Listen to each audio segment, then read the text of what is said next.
Donc, bonjour à vous, un immense merci d'avoir accepté de faire cette audition dans le cadre de la commission d'enquête que nous lançons sur le suivi du coronavirus. Donc, je suis avec Pauline Londex, donc, qui est chercheuse, qui est ancienne vice-présidente d'Act Up Paris et cofondatrice de l'Observatoire de la transparence dans la politique du médicament, et avec Jérôme Martin, qui était ancien président d'Act Up Paris, qui est cofondateur lui aussi de l'Observatoire de la transparence dans la politique du médicament et qui est par ailleurs enseignant. Donc vraiment merci à vous. Peut-être si l'un de vous peut commencer par expliquer comment est né cet observatoire, pourquoi est-ce que vous l'avez créé et quand vous l'avez créé, ça serait super. Et puis après, je vous laisserai parler spécifiquement de la pandémie que nous sommes en train de vivre. Tu veux que je le fasse, Jérôme? Oui, vas-y, Pauline. Ok. Alors, bonjour et merci de nous auditionner. Donc voilà, pour présenter l'Observatoire, en mai 2019, les pays membres de l'Organisation mondiale de la santé se sont réunis à l'occasion de l'Assemblée mondiale de la santé. Et à l'occasion de cette assemblée-là, l'Assemblée 72, l'AMS 72, les États membres ont adopté une résolution sur la transparence sur les médicaments, sur la chaîne de production. Il faut savoir que cette résolution a été obtenue de longues luttes, c'est-à-dire qu'un certain nombre de pays étaient contre, y compris la France et y compris le gouvernement et Agnès Buzyn au début. Il a fallu donc batailler pour que la France finisse par soutenir un texte plutôt édulcoré qui avait été notamment vidé de sa substance par le Royaume-Uni pendant les 2 semaines de négociation. Donc tout ça pour dire que donc voilà, l'Observatoire est né juste après cette Assemblée mondiale de la santé, avec Jérôme, avec qui on s'était un peu retrouvé au moment de cette Assemblée mondiale de la santé pour faire pression sur la France et obtenir de la France qu'elle soutienne. On s'est dit que c'était dommage de pas, après une telle bataille, de pas continuer. C'est-à-dire qu'un texte adopté à l'OMS, c'est très bien. On est très content de cette adoption. Mais comme il n'a pas de caractère contraignant, on s'est dit, créons quelque chose en France, faisons en sorte que le caractère contraignant dont cette résolution ne dispose pas, le devienne. Donc, on a créé cet observatoire dans le but de pousser la France à joindre les actes à la parole, enfin aux mots, à cette résolution, et donc à mettre en place la transparence dans les politiques du médicament, donc à la fois sur les questions de rupture et de pénurie, sur les questions de matières premières et de production, sur les questions de brevets, sur les questions de prix, bien entendu, et de contributions publiques, notamment à la recherche et au développement. Voilà donc comment est né l'Observatoire de la transparence. Merci. Jérôme, tu veux compléter? Il n'y a pas grand-chose à compléter sur la présentation du travail, puisqu'on va y revenir de toute façon sur ce qu'on a pu faire dans le cadre de cette audition. Peut-être pour nos interventions préalables, de mentionner que moi, je vais faire un point d'introduction un peu général sur notre positionnement, sur ce qu'on voit par rapport à la gestion de l'épidémie, notamment sur des aspects qui ne sont pas propres à l'Observatoire, hein, de faire d'autres remarques. Et Pauline se concentrera peut-être plus sur les questions qui sont propres à l'activité de l'Observatoire. Ça nous paraissait important. Voilà, ça nous paraissait important de rappeler nos titres, non pas pour le prestige en tant que président, mais pour rappeler d'où on vient, d'Act Paris, association activiste de lutte contre le sida, qui a travaillé sur les questions d'accès au traitement. Donc, Pauline et moi, on a notamment travaillé sur la question de l'accès au traitement dans les pays du Sud, la question du prix du médicament, des brevets, du dépistage, de la disponibilité, la question de l'éthique dans les essais aussi. Avec des échos hein, de ce qui a pu se passer dans les années 90 en France sur la question de l'ouverture accélérée d'un accès au traitement en dehors des protocoles d'essai pour pouvoir sauver des vies et des enjeux que ça pouvait poser en matière d'éthique de la recherche, etc. Donc des choses très, très actuelles. Et ça nous semble important de le rappeler pour bien insister sur le fait que la lutte contre le sida, évidemment que les épidémies sont très différentes, que les virus ont des modalités très, très différentes, mais qu'il y a quand même des choses à tirer de cet enseignement-là et qu'on a l'impression que ces leçons-là, personne n'est prêt à les écouter actuellement dans l'espace public et qu'au contraire, on revient vraiment en arrière par rapport à ce que notamment la lutte contre le sida a pu permettre en matière de démocratie sanitaire, en matière de réaffirmation du pouvoir médical, qui s'est traduite notamment samedi, il y a 8 jours, avec le refus d'amendements qui ont été présentés notamment par votre groupe et par la France Insoumise, de l'ouverture du conseil scientifique et des organes de consultation à la société civile. Voilà. En fait, si on doit la question d'évaluer la gestion de l'épidémie aujourd'hui, elle se heurte dans les débats publics à deux grandes questions. C'est à quel moment on pouvait savoir, est-ce qu'on pouvait anticiper que le pire allait arriver, et donc il nous projette vers le passé. Et l'autre question, c'est à quel moment faut-il peser la responsabilité. Et ça, c'est notamment le gouvernement qui le dit, pas maintenant, pour plus tard, on sera prêt à écouter les critiques, mais pour plus tard. Or, nous, de notre point de vue, il y a tellement de dysfonctionnements sur tellement d'aspects qu'attendre plus tard pour poser les responsabilités, ça sera trop tard. C'est-à-dire que la question d'une sorte d'union sacrée derrière le gouvernement, quel que soit ce qu'on pense politiquement, elle ne peut se poser que si on peut avoir confiance dans ce gouvernement. Or, je vais faire un petit peu tout le trait, et on a toutes les raisons de ne pas, malheureusement pas lui faire confiance. Donc nous, notre démarche, elle n'est pas politicienne, il ne s'agit pas de critiquer pour critiquer. Si on pose la question de la responsabilité du gouvernement morale, politique, mais éventuellement aussi, ça sera des juges de voir pénal, civil, des médecins ont bien porté plainte, des soignants ont bien porté plainte auprès de la Haute Cour de justice. C'est aussi avec l'enjeu que ça se passe mieux maintenant, pas par esprit de revanche, mais vraiment l'idée d'orienter maintenant les choses. Et ça, je pense qu'il faut que ça soit bien entendu par les parlementaires, notamment dans l'opposition. J'ai pu entendre, par exemple, Olivier Faure hier dire que voilà, il fallait attendre, reporter à plus tard les critiques. Évidemment qu'il y a des choses à faire ensemble, en commun, mais ce qui ne va pas, il faut être capable de le dire. Sinon, en plus, on laisse entendre que la démocratie et le pluralisme seraient contradictoires avec l'efficacité et l'urgence. C'est des choses qu'on a beaucoup entendues après les attentats en 2015. Et ça n'est pas acceptable, en fait. Ça n'est pas acceptable. Et en plus, c'est faux, c'est contre-productif. On va en donner un exemple. Dire que ouvrir le comité scientifique à la société civile, ça ne serait pas opératoire, comme a pu le dire le gouvernement et la rapporteure de la loi d'urgence en opposition à l'amendement de Daniel Obono, je crois. En fait, quand on voit que ils ne sont pas opératoires sur le dépistage, ils ne sont pas opératoires sur les pénuries de médicaments, ils ne sont pas opératoires sur les messages de santé publique, ils ne sont pas opératoires sur beaucoup de choses. On se dit que s'ils avaient ouvert ces organes de consultation et les organes de décision à des sociétés civiles, à des experts différents, on serait bien plus opératoire, et notamment sur la question du dépistage, comme Pauline en parlera. D'où pour nous, donc, l'articulé de est-ce qu'on savait avant et à quel moment il faut le poser, pour tout ça, il faut le poser maintenant. Sur la question de à quel moment on savait, on attire votre attention sur un article qui est paru dans la Revue des idées il y a quelques jours, qui rétablit une chronologie de ce que la revue Science produisait comme… voilà, l'auteur de cet article, je vous l'enverrai en lien s'il le faut, a listé les articles de Science faisant état d'alerte successive et faisant le pari méthodologique. Donc, ce qui est intéressant, c'est que la méthode est en même temps critiquée, il manque les insuffisances de la méthode, mais ça peut vraiment fournir une base pour l'évaluation de ce que devait savoir le gouvernement en se disant, bon, le ministre de la Santé, enfin, voilà, au ministère de la Santé, ils sont quand même censés lire la revue. Donc, si, par exemple, le 30 janvier, il y a une alerte de l'OMS pour dire ça devient une menace, une inquiétude internationale, c'est que là, on peut se dire que le gouvernement aurait dû faire déjà ceci, ceci, ceci et cela. Donc, à mon avis, c'est une bonne base aussi en matière de chronologique, évidemment, à retravailler au fur et à mesure que les informations ressortiront sur ce qu'on sait du virus. Et pour terminer très bien par un balayage un peu des problématiques avant de laisser la parole à Pauline, quand on se demande est-ce qu'on pouvait savoir si comment ça prendrait cette ampleur, évidemment que non, on ne pouvait pas connaître on ne pouvait pas s'imaginer qu'un tel virus agirait de cette façon-là. Mais par contre, quand on se rappelle qu'en septembre dernier, des représentants du collectif Interurgence de personnel hospitalier disaient dans une réunion publique qu'en cas d'épidémie, alors eux pensaient plus à une forte pique épidémique de la grippe, mais qu'en cas d'épidémie, les urgences ne seraient pas prêtes à accueillir tout le monde, on se dit que oui, on savait.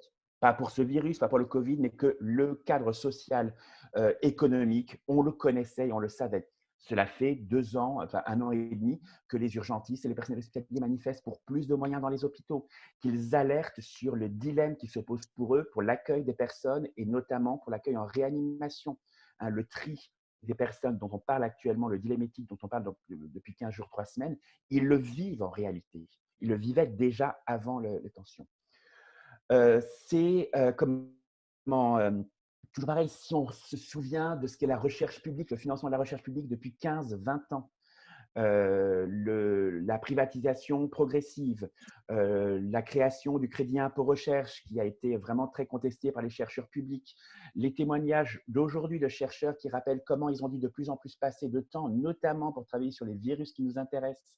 Il y avait un article très intéressant que je vous enverrai, un témoignage très intéressant dans le site en ligne Université ouverte. Tout d'un coup, il y a le MERS qui arrive, il y a des appels d'offres, des aubaines. L'État donne pendant 1 an, 2 ans parce que ça attire, et puis la menace disparaît, et à nouveau, les chercheurs doivent batailler pour obtenir, et donc les recherches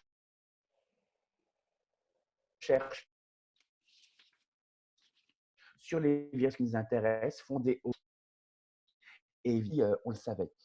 L'austérité dans les hôpitaux, on le sait depuis 15-20 ans. On a beaucoup entendu des éloges de Roselyne Bachelot pour sa gestion de la grippe aviaire, de l'anticipation des masques sur cette question-là. Mais il faudrait quand même ne pas oublier que Roselyne Bachelot, c'est la ministre qui a mis en place la tarification à l'activité, d'où est parti l'ensemble de la précarisation et de la privatisation de l'hôpital, dont on souffre encore aujourd'hui, et cela se voit.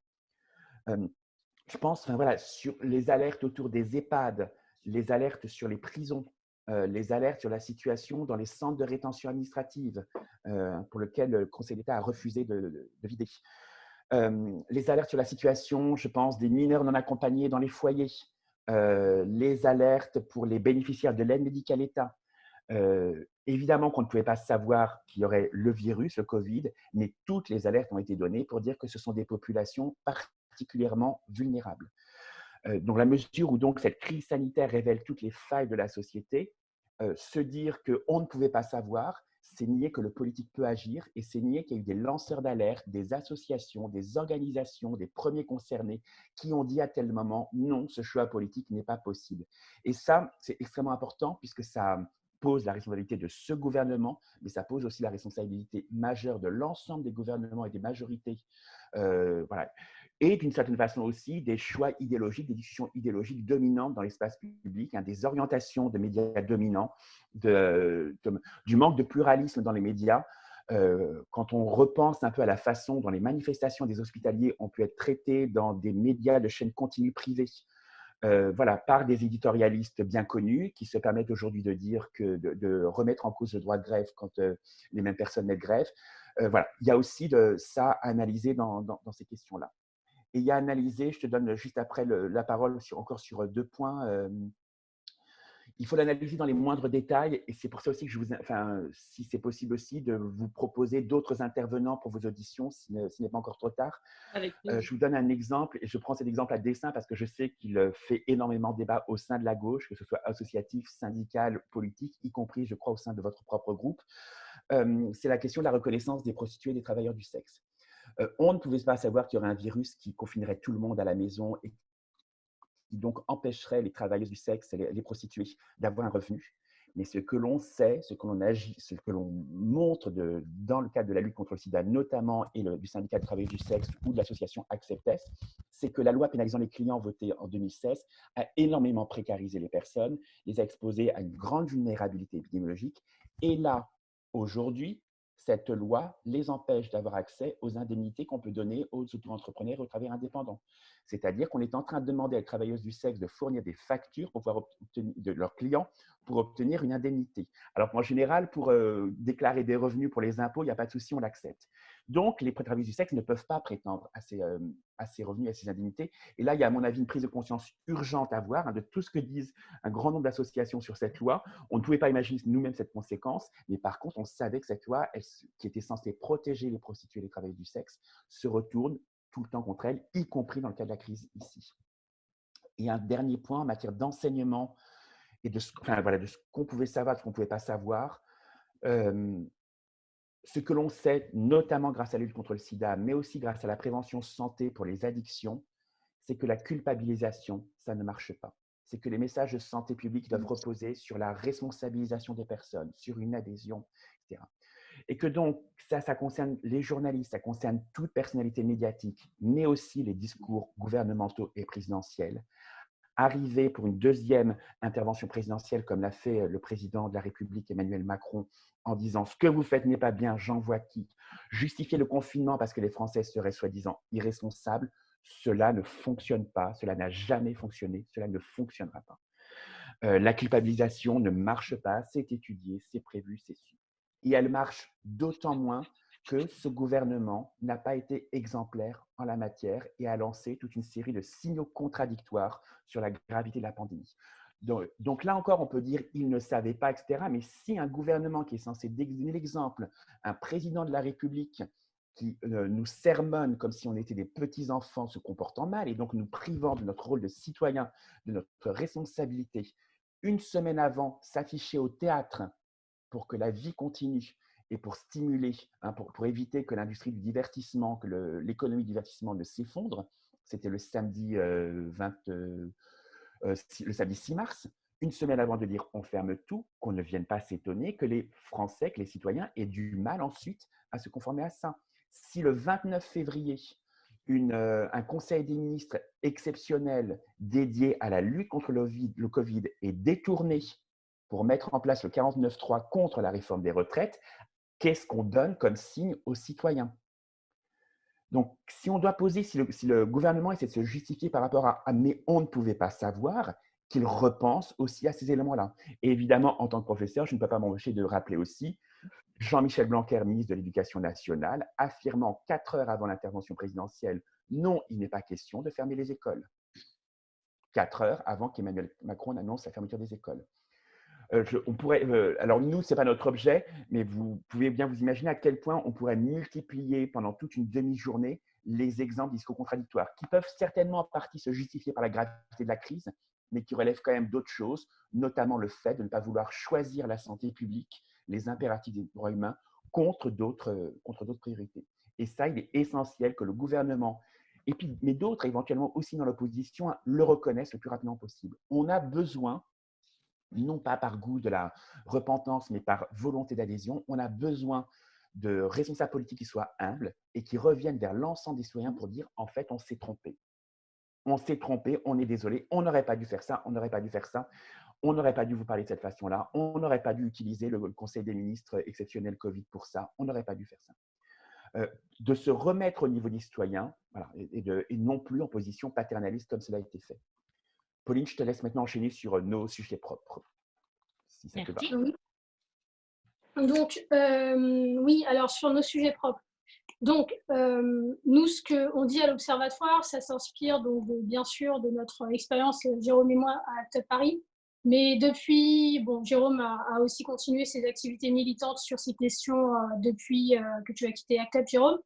En ce qui me concerne, j'ai beaucoup travaillé comme consultante, notamment dans les pays à revenus, enfin, comme on dit, à ressources limitées, les pays du Sud, notamment en Afrique du Nord, Moyen-Orient, notamment en Asie, notamment au Brésil. Donc, j'ai travaillé beaucoup sur les questions d'accès aux médicaments ces 10 dernières années, notamment dans ces pays. Donc, ces pays sont des pays qui font face à des problèmes d'accès aux médicaments majeurs. Donc, ils ont dû trouver des solutions. Les activistes, la société civile a développé des stratégies dans ces pays pour à la fois trouver des sources d'approvisionnement, réfléchir à des politiques publiques plus ambitieuses qui permettent un accès aux médicaments essentiels pour la population. Donc, en plus, voilà, simplement pour préciser aussi le point de vue duquel je parle, et également préciser que depuis 3 ans, je travaille sur la question des diagnostics, des questions de diagnostic, prix des diagnostics, production, propriété intellectuelle. J'ai d'ailleurs signé plusieurs rapports là-dessus. Donc, c'est aussi sur le dépistage, ce qu'on a pu recommander. L'Observatoire s'inspire aussi de ça. Donc, sur la question de l'accès aux médicaments, du coup, ce qu'on dénonce avec l'Observatoire depuis pas mal de temps, c'est qu'il y a un risque énorme, et là maintenant on en mesure toutes les conséquences, à laisser toute la chaîne de production du médicament au secteur privé. C'est-à-dire qu'on a complètement externalisé, laissé à la Chine et à l'Inde le soin de produire la matière première de médicaments pour des logiques de rentabilité, c'est-à-dire si vous concentrez la production de matière première chez 1, 2, 3 producteurs, vous pouvez produire dans des volumes extrêmement importants. et donc vous réduisez les coûts. Donc tout ça avait un intérêt pour les multinationales notamment. Sauf que pour nous, quand je dis nous, c'est d'un point de vue d'un pays comme la France, donc qui a complètement externalisé cette production, ça nous rend complètement dépendants. Le problème, c'est que l'opacité autour de ces productions de matières premières fait qu'aujourd'hui, on ne sait pas, pour les médicaments qu'on achète, on ne sait pas d'où vient la matière première. En tout cas, l'ANSM doit avoir accès à ces informations, mais les informations ne sont pas publiques. Dans une situation comme celle-ci, ça pose de graves problèmes. On le voit avec les questions de pénurie qui sont en train de se poser. Donc, on a en juillet analysé le plan d'urgence sur les ruptures et pénuries d'Agnès Buzyn et dénoncé toutes ces insuffisances. France Asso Santé a documenté aussi et analysé ce plan. Enfin, ça fait longtemps que France Asso Santé travaille sur la question des pénuries et des ruptures de médicaments en France et alerte depuis pas mal de temps là-dessus. Donc, en fait, les amendements qu'on a déposés pour le PLFSS, enfin qu'on a déposés par l'intermédiaire de groupes comme d'ailleurs la France Insoumise pour le PLFSS, avaient justement pour but que les informations nécessaires aux prises de décision autour du médicament soient rendues publiques. Et on a bien insisté sur l'importance de parler des diagnostics, parce que les diagnostics sont toujours oubliés, mais pourtant sont essentiels. Et là, une fois de plus, on s'en rend compte.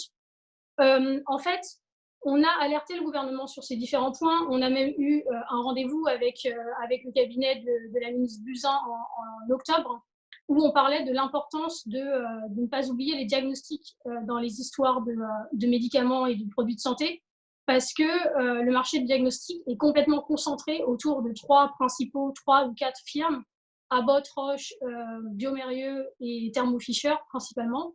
Donc, ces firmes se partagent une très grande partie du marché mondial et ça nous rend complètement dépendants. Comme les firmes vont en fait choisir de commercialiser et de mettre au point des tests pour ce qui peut leur apporter un intérêt au niveau du marché à court terme, bien sûr, aucune de ces firmes n'avait un test prêt sur le Covid-19 enregistré. Donc, au moment de toutes les discussions sur le dépistage, donc il y a 2 semaines, et la semaine dernière, on s'est rendu compte que c'était les plateformes, les laboratoires publics et les plateformes ouvertes qui nous avaient sauvés. C'est-à-dire, on a utilisé ces plateformes pour faire les tests Covid-19, puisque aucune des firmes, Roche, Abbott, etc., n'était prête à commercialiser ces tests. Donc là, on se rend compte que, alors qu'on a vraiment privatisé l'ensemble des profits autour du diagnostic et autour des médicaments, on se rend compte que là, ce qui nous a sauvés, c'est vraiment les infrastructures, les structures publiques et les plateformes dont on dispose dans les laboratoires publics, notamment ouvertes. Voilà, sur l'origine de la matière première, on a vraiment insisté sur le fait que c'est essentiel de connaître l'origine de la matière première pour faire face à ce type de situation. Voilà, je ne sais pas si j'ai suffisamment détaillé, mais je pense qu'en répondant peut-être à vos questions, on peut continuer à détailler en fonction de ce que vous pensez être pertinent. Un grand merci pour ces 2 premières introductions extrêmement riches et à entendre ce que vous disiez, Jérôme Martin, on pourra reprendre la phrase du Premier ministre qui disait je ne laisserai personne dire qu'il y a eu du retard sur la prise de décision, et quand on voit les alertes que vous avez données au gouvernement, je pense qu'effectivement, il va être nécessaire de faire, et c'est ce qu'on essaie de faire avec cette commission d'enquête, une enquête extrêmement précise sur les responsabilités et la situation dans laquelle on est. Est-ce que vous pouvez me faire maintenant un petit aperçu avec le coronavirus? Donc, vous avez dit, là, c'est les laboratoires publics, c'est justement la santé, les bouts qu'on n'a pas privatisés qui nous sauvent parce que eux n'ont pas fait de la recherche juste sur du profit. Est-ce que dans la situation du coronavirus, qu'est-ce qu'on voit à la fois sur cette pénurie de médicaments? Qu'est-ce que ça a comme effet concret? Est-ce que vous pouvez nous faire un point sur cette situation-là, d'autant plus que vous avez fait plusieurs communiqués de presse sur cette question, disant votre inquiétude, que tout le monde comprenne bien ce que ça veut dire concrètement aussi pour les gens de notre pays. Et puis après, on passera aussi à des points sur l'international qui m'intéressent. D'accord. Vous voulez qu'on commence sur diagnostic ou médicament? Parce qu'à mon avis, c'est bien de séparer les deux, comme c'est très complexe. Ouais, ben, on commence sur diagnostic et puis après, on ira sur médicament. D'accord. Donc, vous me dites si ça rentre trop dans des détails techniques. En fait, donc, je ne suis pas spécialiste, donc je dirai immédiatement. D'accord. Donc, en fait, donc les plateformes ouvertes, dites ouvertes, c'est des plateformes, c'est des plateformes qui permettent d'utiliser des réactifs de différentes marques. Donc, si vous voulez, de manière, pour schématiser de façon très grossière, par exemple, des génériques de réactifs. Vous pouvez utiliser des réactifs différents. Vous pouvez même fabriquer vos réactifs vous-même. Enfin, les biologistes sont capables de le faire. Et vous l'utilisez pour votre plateforme. Ces plateformes ouvertes, en fait, il y a deux étapes. Enfin, en gros, il y a deux étapes. Il y a une phase d'extraction. Donc, c'est la technique qu'on appelle technique par PCR. Donc, il y a une phase d'extraction. Donc, d'abord, vous injectez un réactif. Vous mettez ensuite vos échantillons dans l'extracteur. Et ensuite, une fois que cette phase est terminée, vous passez dans une seconde salle où là, vous injectez des réactifs dans les échantillons qui sont passés à l'extraction. Vous avez fait l'extraction du virus. Et là, donc vous injectez à nouveau donc, des réactifs et vous passez dans une dernière salle où se trouvent des thermocycleurs. Et là, vous mettez les échantillons et vous faites l'amplification, la quantification ou la quantification. Donc, en fait, ça se passe en plusieurs phases. Ce qui est très bien avec ces plateformes ouvertes, c'est que ça permet aux biologistes de faire ce qu'ils veulent. C'est-à-dire qu'ils peuvent chercher le Covid-19, ils peuvent chercher d'autres virus s'ils le souhaitent. L'inconvénient, bien sûr, c'est que ce n'est pas complètement automatisé puisque vous avez besoin d'une personne qui injecte les réactifs, qui s'assure au niveau manuel que tous les échantillons sont bien mis, etc. Donc, c'est quand même, c'est pas complètement automatisé. Donc, ça, on va dire, c'est peut-être la limite de ces plateformes. Mais c'est le fait que ce ne soit pas complètement automatisé qui nous a sauvés dans cette situation où on n'avait pas d'autres tests. Et là, je vais rentrer expliquer ce que sont les autres tests. En fait, les plateformes fermées, il faut s'imaginer une sorte de très très grande machine quand on pense aux plateformes de Roche et d'Abbott notamment. Donc vraiment très très grande machine. C'est complètement automatisé. Vous mettez votre échantillon, vous mettez votre cartouche de réactif et vous mettez charge virale hépatite C. Il vous sort ça en 2 heures. Donc vous avez complètement automatisé. Donc d'un côté, c'est très bien, surtout quand vous le faites dans des grands volumes. Le problème, c'est que quand vous êtes dans une situation d'urgence où le fabricant Roche ou Abbott pour sa machine n'a pas encore développé un test Covid-19, vous ne pouvez pas le faire. La machine est bloquée. Donc en fait, pour des raisons de rentabilité, on a les petits laboratoires de ville, etc. En fait, n'ont plus forcément de machines. Ils envoient à des laboratoires un peu plus grands les échantillons et eux, ils les mettent dans ces très grandes machines-là qui sont automatisées et les résultats sont ensuite envoyés. Donc, voilà, une fois de plus, c'est très bien quand vous cherchez par exemple le VIH, que vous avez par exemple en Afrique du Sud, ils ont, je crois que c'est 10% de la population générale qui est séropositive. Donc eux, ils ont des volumes énormes. Alors, ils ont besoin vraiment de faire des examens dans des volumes énormes. Donc pour ça, ça peut justifier. En revanche, quand vous avez quand vous êtes dans une situation comme celle-ci, où vous devez chercher un virus pour lequel un test n'a pas été développé, vous ne pouvez pas faire autrement qu'avec ces plateformes ouvertes. Et où sont situées ces plateformes ouvertes principalement en France? Dans tous les CHU, donc il y en a 48 dans les CHU, dans les 48 CHU précisément, et puis également dans des infrastructures, des structures de recherche publique, l'armée probablement, la gendarmerie, la police scientifique, etc. Donc, on a ces structures-là qui peuvent faire ces tests. Bien sûr, ça demande du personnel, c'est-à-dire qu'on a besoin de biologistes qui peuvent faire ce travail. Donc là, il semblerait, et notamment si on se réfère à l'article du Monde publié, il me semble, mercredi de la semaine dernière, là-dessus, en fait, il y a eu un problème à tous les niveaux de la chaîne. C'est-à-dire qu'on a été en rupture, évidemment, comme vous le savez parfaitement, tout le monde le sait, de masques. Donc, les personnels, les laborantins pour faire les prélèvements, déjà ne pouvaient pas se protéger. Ensuite, il y a eu des ruptures d'échevillons pour faire le prélèvement. Et ensuite, rupture de réactifs, sachant que sur la question des ruptures de réactifs, on entend différentes choses. C'est-à-dire que d'un côté, on entend le gouvernement, ou plutôt le conseil scientifique Jean-François Delfraissy a déclaré il y a une semaine qu'on avait des problèmes de quantité de réactifs disponibles. J'y reviendrai après sur ce point. En réalité, quand on entend des soignants, des laborantins, enfin des personnes, des biologistes et également des personnes dans différents CHU, ils disent qu'il n'y a pas de rupture de réactifs pour le moment.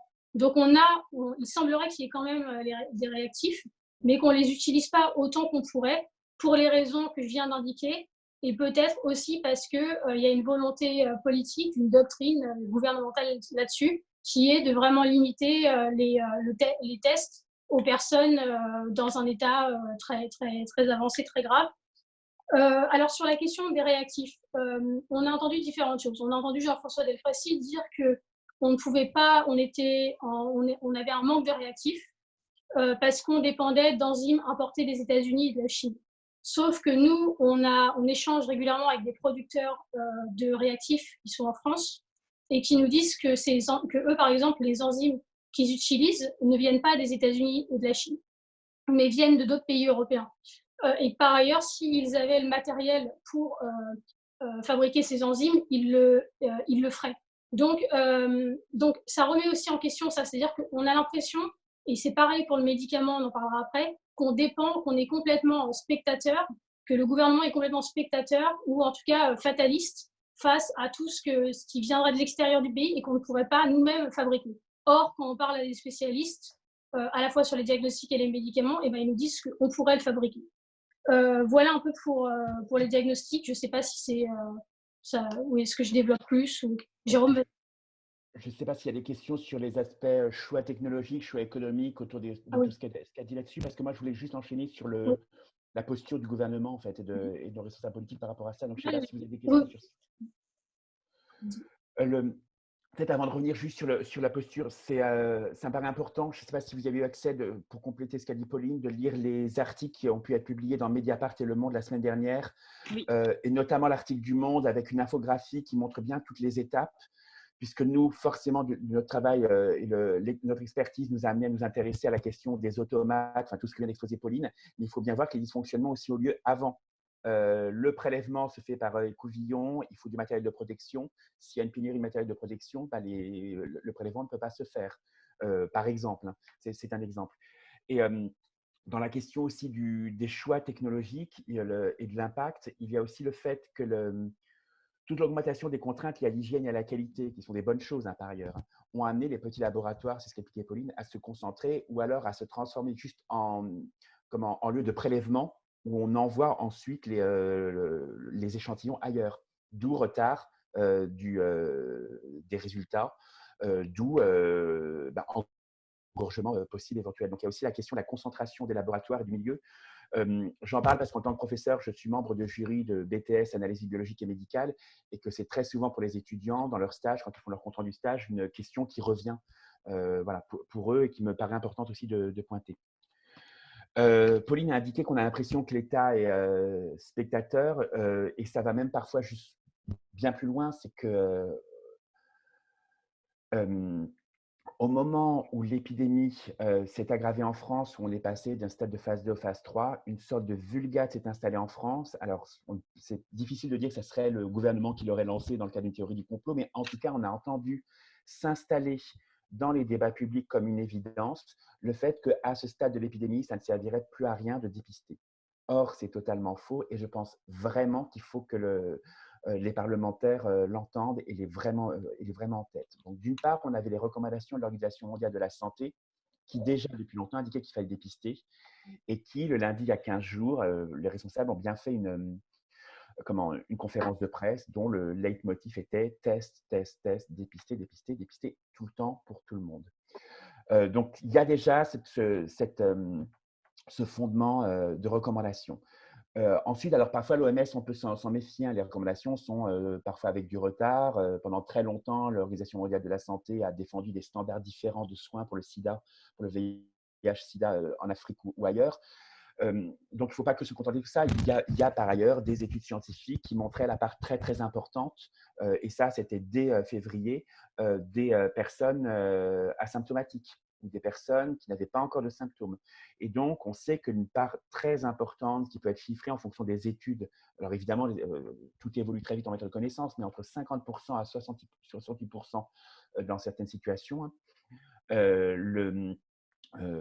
l'épidémie repose sur des personnes qui étaient asymptomatiques ou qui n'avaient pas encore développé les symptômes.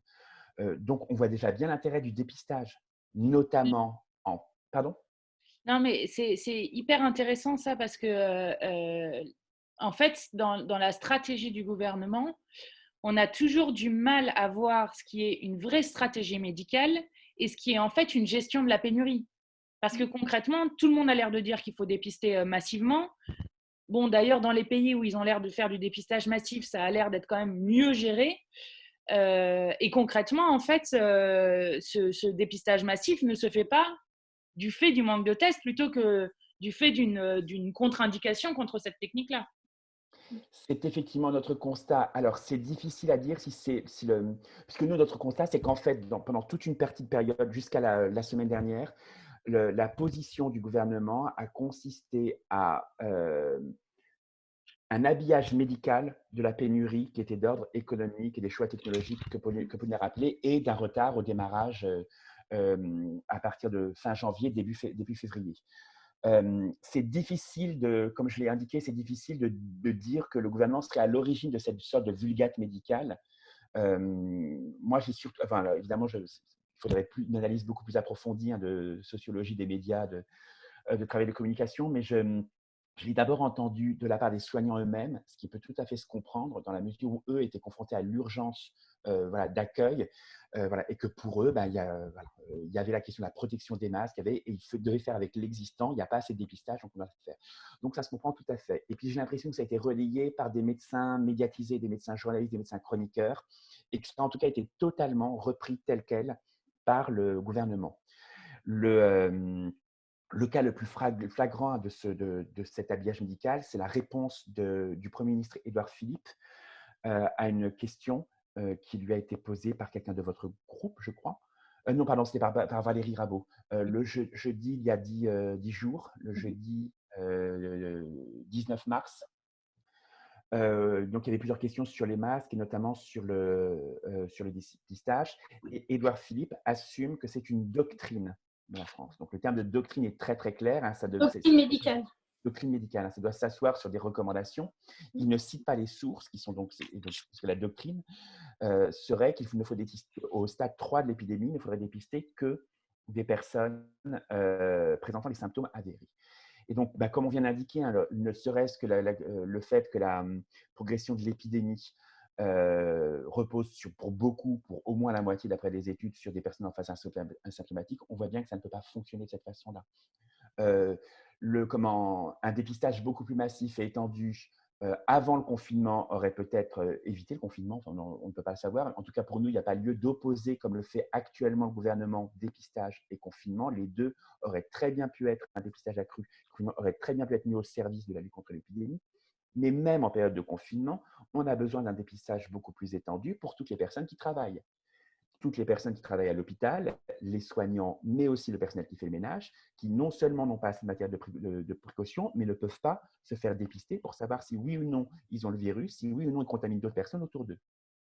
Il en est même pour les patients à l'hôpital, mais il en est après de même pour les caissiers, les éboueurs, les caissiers et les caissières, pardon, les éboueurs, les éboueuses, les livreurs, et toutes les catégories qui sont les plus exposées, qui sont par ailleurs des catégories particulièrement précaires, dans lesquelles on rencontre des populations en majorité non blanches, victimes de discrimination par ailleurs. Et donc, on voit bien à quel point ça remet aussi en cause, que ça révèle les inégalités en France. L'autre intérêt du dépistage, une des raisons pour lesquelles il faut le faire, c'est un intérêt épidémiologique.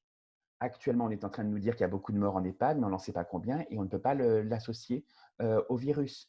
Donc, ça amène à une sous-estimation chiffrée des choses. Il y a aussi un rôle Parmi vraiment le cadre général où il y a de gros problèmes, c'est la prise en compte des problèmes psy que pose le confinement et la crise que nous traversons, même si elle fait l'objet de constats de la part des décideurs, n'est pas du tout pris en compte. Vous développez des symptômes proches du virus. Les angoisses, moi je les vois avec mes élèves, avec mon entourage, les angoisses sont immenses. Ces angoisses, elles remettent en cause aussi l'adhésion au confinement, très, très, très clairement. Le fait d'avoir accès plus facilement à un dépistage permettrait aussi de lever le doute, de se dire, bon, là, non, ce n'est pas le virus, c'est autre chose, de savoir plutôt s'il faut aller à l'hôpital ou pas, de désengorger les appels au SAMU. Enfin, voilà, il y a toute une série comme ça d'intérêts qui sont totalement évidents et qui donc ne se limitent pas simplement aux recommandations de l'OMS. Et donc, je ne sais pas si j'ai été clair sur la question de l'habillage. Voilà, pendant 10 jours, 15 jours, la position du gouvernement a été vraiment cet habillage médiatique, plutôt que de dire, en fait, on ne peut pas, ce qui aurait été difficile à entendre, mais qui aurait été au moins honnête, on ne peut pas à cause des choix économiques, technologiques, parce qu'on s'y est pris trop tard pour commander les réactifs, les matières premières. On a préféré dire, non, mais c'est la médecine qui le dit, la doctrine médicale. La confusion, Pauline, tu veux rajouter quelque chose? Oui, je veux bien sur sérologie versus PCR et test rapide. Tu veux le dire? Je termine juste sur l'évolution de la position du gouvernement. Simplement donc pour dire que samedi, il y a une semaine, on a eu un changement dans une conférence de presse d'Olivier Véran avec une immense confusion. C'est-à-dire que là, on est arrivé déjà à dire, oui, il faut plus de dépistage, mais ça sera pour après le confinement. Donc, avec cette opposition dont j'ai parlé entre confinement et dépistage qui ne tient pas la route, notamment pour les catégories qui travaillent encore. Et la confusion est restée puisque, en même temps qu'on disait il faut plus de dépistage, un communiqué du ministère publié le jour même de la même conférence disait « Ah non, mais on doit dépister », enfin maintenait la même version. On doit dépister voilà. Au cours de cette conférence de presse, le ministre de la Santé a dit qu'il suivait les recommandations de la Commission européenne. C'est dans le verbatim écrit. La Commission européenne n'est pas une instance médicale. Et il n'y a pas de source. D'où est-ce qu'elles viennent ces recommandations de la Commission européenne? Enfin, voilà. Donc, il y a une confusion immense. Voilà. Et je tiens aussi à signaler là-dessus, et je pense que c'est un vrai problème, que le conseil scientifique qui a été réuni très très tardivement par ce gouvernement n'a émis aucun avis sur le dépistage, aucune recommandation sur le dépistage dans ces 4 avis. Un silence total. Alors, est-ce que c'est sur d'autres sujets, ils disent qu'ils n'ont pas de consensus. Donc là, ce n'est même pas le problème de est-ce qu'ils sont arrivés à un consensus ou pas.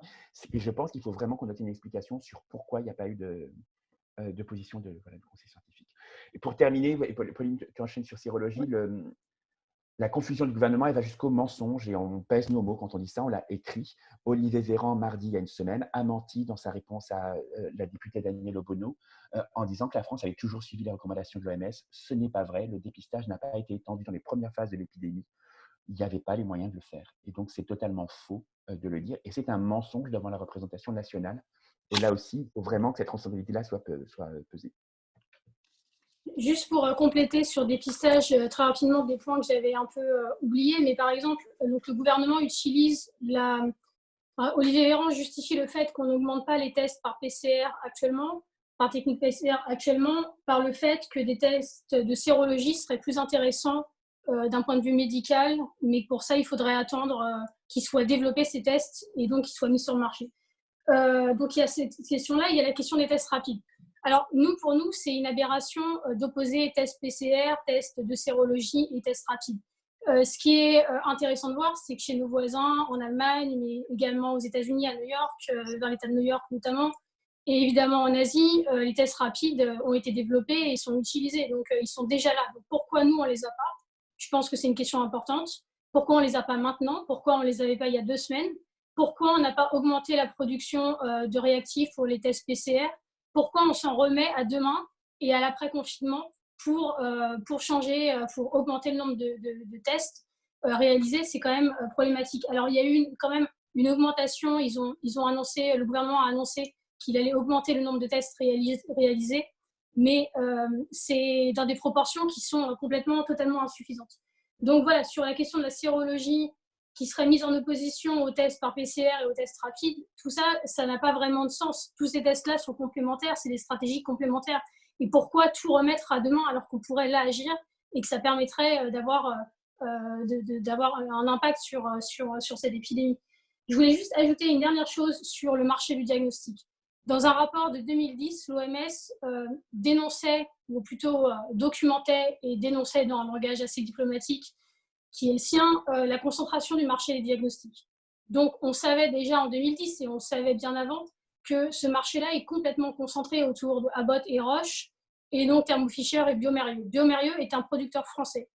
Pourquoi bioMérieux n'a pas été mis à contribution pour augmenter la capacité de test? Pourquoi est-ce que le gouvernement utilise la puissance, enfin, l'idée que la France serait un pays puissant en termes pharmaceutiques, en termes biomédicaux, d'industrie biomédicale, mais où sont nos producteurs? Où est Sanofi? Où est bioMérieux maintenant pour aider le gouvernement à faire face à cette épidémie?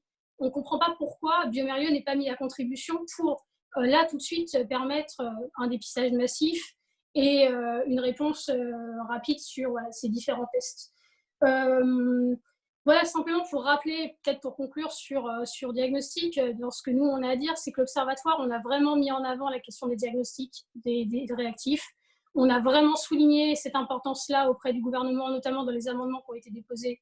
Voilà, on a même expliqué donc, aux personnes du cabinet d'Agnès Buzyn à l'époque à quel point la question des diagnostics spécifiquement était essentielle, parce que ce n'est pas possible qu'un pays comme la France dépende exclusivement, quasi exclusivement de Roche et Abbott.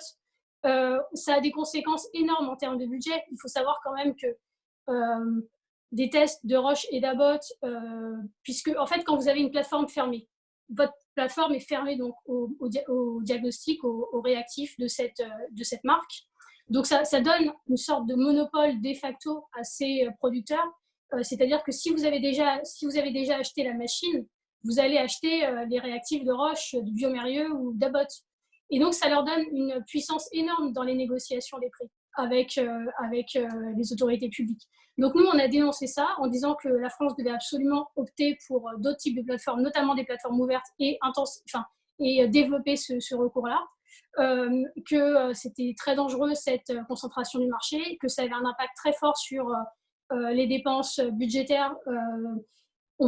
Ça peut être vraiment très, très élevé, les factures on va dire, de diagnostic. Si on compte à peu près 30 € ou 40 € par test, par réactif, ça peut facilement être 600, 700 € pour un examen complet. Parce que c'est toujours les réactifs de Roche et d'Abbott qui sont utilisés. Donc, voilà, aussi pour contextualiser, c'est un sujet sur lequel on a alerté. C'est un sujet qui nous paraît très important. Et là, on se rend compte de son impact dans le débat public et des conséquences. Ok, merci beaucoup. Peut-être médicaments maintenant, et puis après on passera sur démocratie sanitaire. Ok, Jérôme, est-ce que tu veux commencer sur expliquer un peu la pénurie, ou tu veux que je commence? Je peux commencer. Ok, je peux sur la production, si tu veux. Sur la production, d'accord. Donc, on a les pénuries de médicaments ne sont pas un phénomène nouveau, et il y a beaucoup de choses qui relèvent du même type de problème qu'a exposé Pauline sur la question des matières premières, notre dépendance aux fournisseurs. Parmi les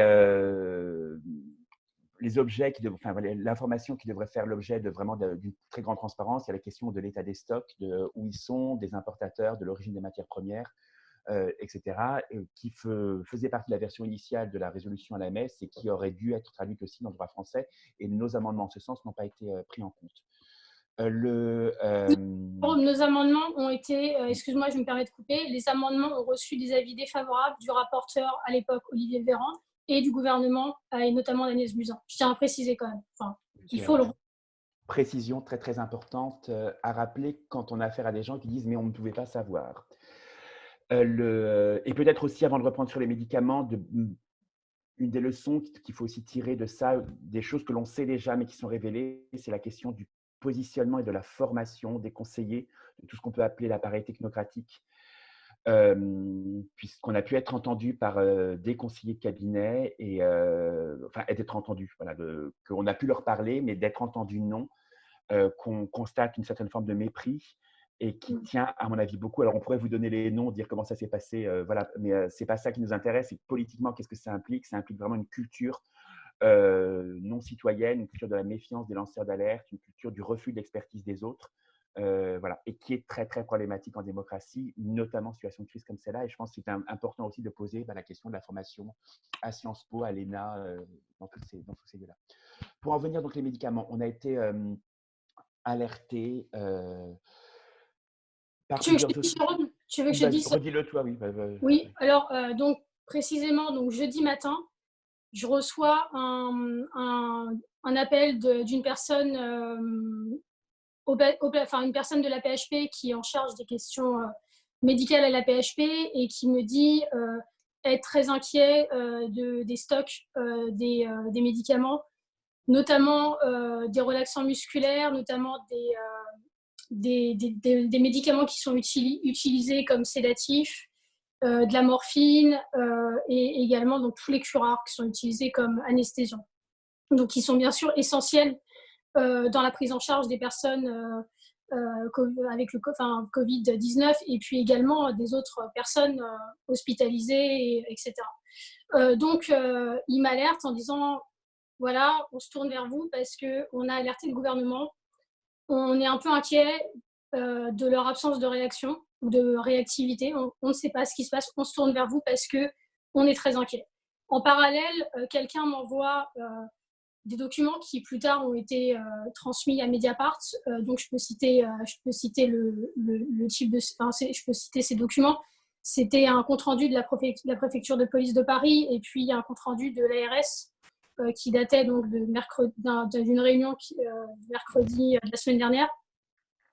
Et donc ces comptes rendus font état de stocks qui s'amenuisent mais de manière considérable pour les mêmes médicaments. Et parle, par exemple, d'un exemple pour les hôpitaux militaires, avaient en moyenne d'habitude 15 jours de stock, et là, il leur reste plus que 2 jours et demi de stock. Les hôpitaux publics, on parle aussi, on dit que d'ici la fin de la semaine, il y aura une rupture de curares et qu'il faudra jongler avec. Donc, les curares, c'est tous les anesthésiants qui sont utilisés dans les opérations chirurgicales. Donc, on se trouve dans cette situation voilà, dramatique. Donc, on décide d'écrire au gouvernement un courrier pour lequel on n'a eu aucune réponse. Donc, on écrit, on envoie un courrier jeudi au gouvernement, en copie Jérôme Salomon et avec en copie aussi Jean-François Delfraissy, en disant on a besoin d'une réaction, on a besoin de savoir ce qui est prévu, on a besoin que vous nous rassuriez, on a besoin que vous réquisitionnez les moyens de production au niveau national pour la matière première et pour les produits finis pour produire ces médicaments dont on va bientôt manquer. On met aussi l'accent sur le fait qu'une coordination de la réponse à l'échelle européenne doit être organisée dans les plus brefs délais. On n'a eu aucune réponse à ce courrier. Donc en fait, nous, on parlait de réquisition, on disait aussi qu'il faut absolument identifier des producteurs qui pourraient exporter. Donc nous, on est en contact, l'Observatoire, on connaît des producteurs de médicaments génériques, notamment qui produisent eux-mêmes leurs matières premières dans d'autres pays qui ne sont pas l'Inde et la Chine. Donc moi, je les ai contactés, je leur ai envoyé la liste des médicaments en rupture, je leur ai dit ça, est-ce que vous produisez? Ils m'ont dit oui, on a. Donc la question, c'est pourquoi est-ce qu'on a l'impression d'une sorte de passivité du gouvernement et alors qu'on pourrait importer là pour faire face à l'urgence là tout de suite dans les prochains jours, mais surtout lancer une production qui nous permettrait dans les mois qui viennent, dans les semaines qui viennent, d'avoir tous ces médicaments dont on a absolument besoin. Par ailleurs, ça nous permettrait aussi d'aider nos voisins en exportant, et ça nous permettrait aussi d'aider les pays du Sud. On sait que l'Afrique va faire face à une vague terrible aussi de cette épidémie. Ils auront besoin des mêmes médicaments. Il faut pouvoir leur exporter quand ce sera possible. Donc voilà un peu où on en est sur ces médicaments. Et pour compléter, donc, il y a déjà des recommandations, je pense qu'on l'avait indiqué tout à l'heure, il y a déjà des recommandations d'utiliser avec parcimonie, hein, ce sont les termes des recommandations, avec parcimonie et frugalement les médicaments existants, ce qui signifie qu'il y a déjà un abaissement du standard de soins pour des personnes qui arrivent avec des besoins chirurgicaux ou des douleurs. C'est absolument, il faut vraiment se rendre compte que ces médicaments, ils sont indispensables pour intuber, ils sont indispensables pour les opérations chirurgicales, pas d'opération sans curare. Ils sont indispensables pour, désolé, c'est un petit peu compliqué à dire, pour une fin de vie digne. Oui. On a quand même une loi qui garantit la sédation profonde, la dignité de la fin de vie. Ça risque de ne plus être garanti. On a besoin de ces médicaments pour éviter les étouffements à cause de la douleur. C'est-à-dire que ce n'est pas uniquement pour apaiser la douleur, pour mourir dignement, c'est aussi ça peut sauver des vies en calmant la douleur pour éviter ces étouffements-là. Donc voilà, donc sur ces enjeux-là. Et puis il y a aussi des antibiotiques qui commencent à être sous tension.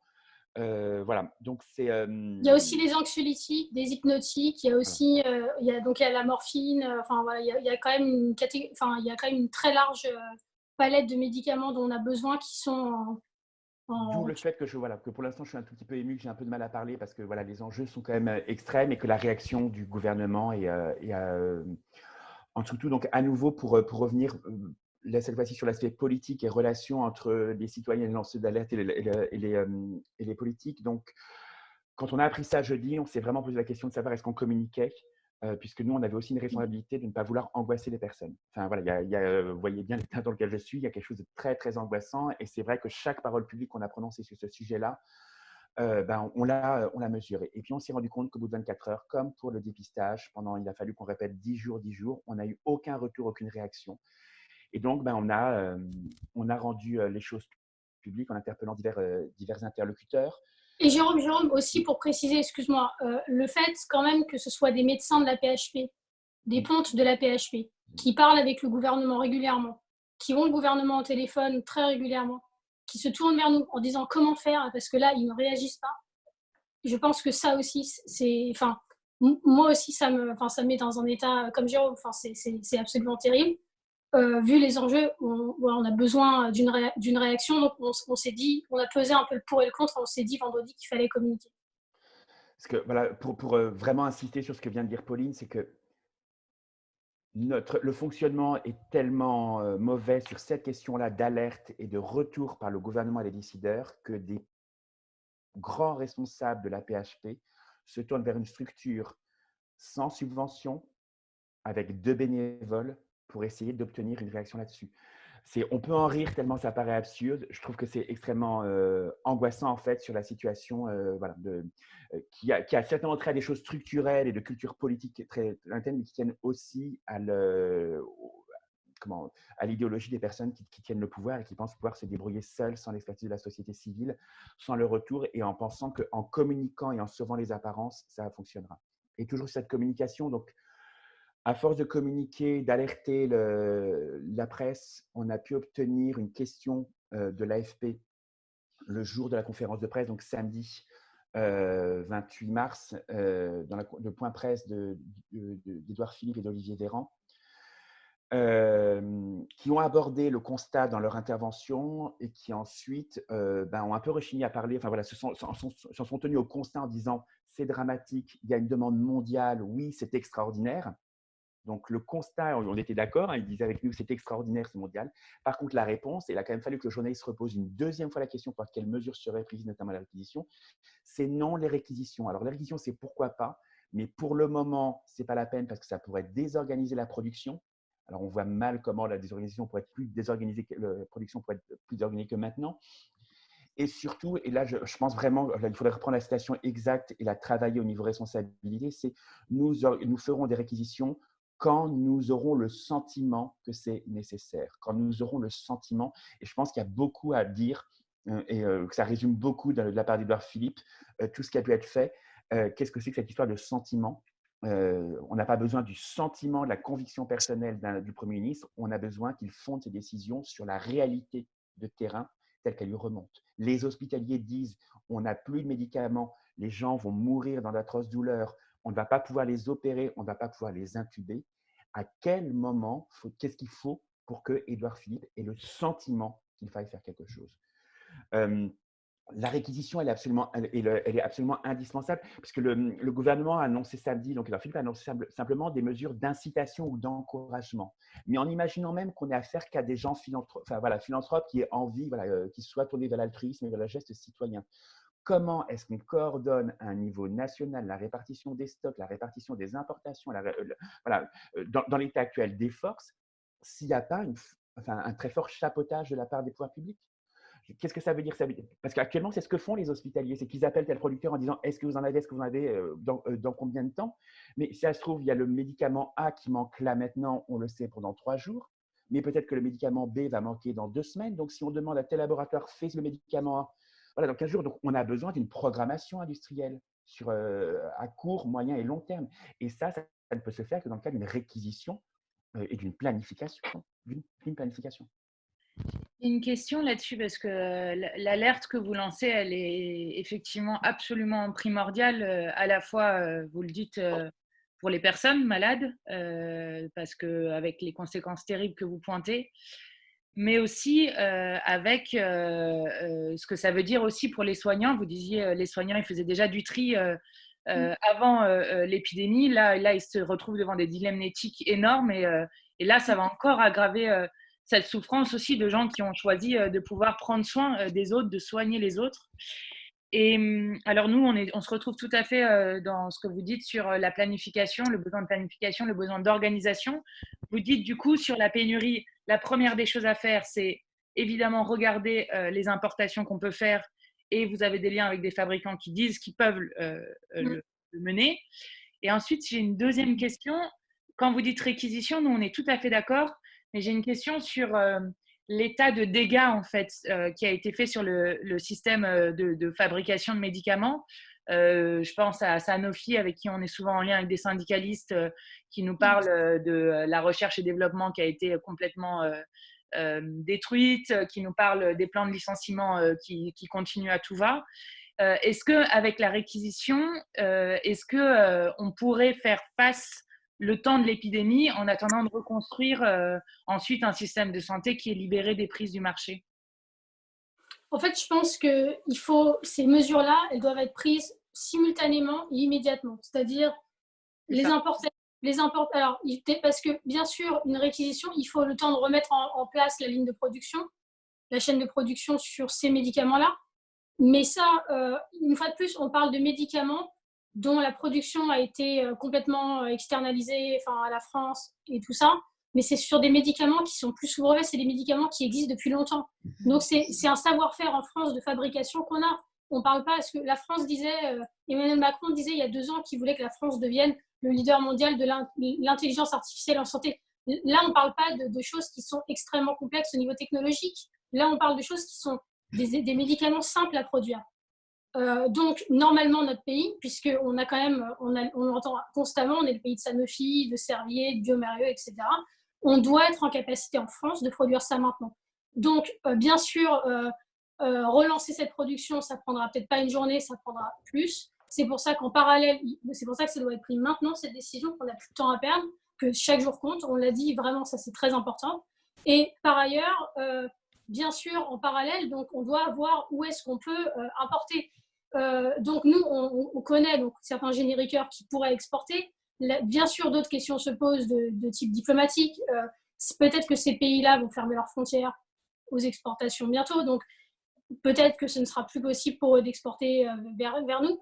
Mais en tout cas, si on commençait à relancer la production au niveau national de ces médicaments, on pourrait aussi jongler avec des stocks de d'autres pays qui pourraient nous prêter certains stocks le temps, si eux en ont encore en réserve, le temps que nous, on produise ceux d'ici 3 semaines, 1 mois, dont on a besoin. Enfin, on peut aussi jongler comme ça en lançant ces 2 procédures en parallèle. Donc, on espère que le gouvernement va faire quelque chose rapidement parce qu'il n'y a plus de temps à perdre là-dessus. L'urgence, c'est qu'il y ait des mesures qui soient prises, quoi. C'est de sortir de cette absence de réponse et de cette absence de volonté politique qui existe aujourd'hui. C'est ça, et je dirais que il y a 2 autres points qui sont importants, qui nous paraissent importants. Il y a également la mise en place d'un conseil de surveillance au niveau français qui regrouperait donc les pharmacies centrales des hôpitaux, qui regrouperait les commissions médicales de la PHP et des autres grands centres hospitaliers français, la NSM, les producteurs entre guillemets Big Pharma type Sanofi, et également les génériques, le gouvernement, la DGS, le ministère de la Santé, peut-être le ministère de l'Industrie. Il faut que tous ces acteurs-là se mettent autour de la table. Il faut qu'on sache exactement quels sont nos stocks. Il faut que des décisions fortes soient prises.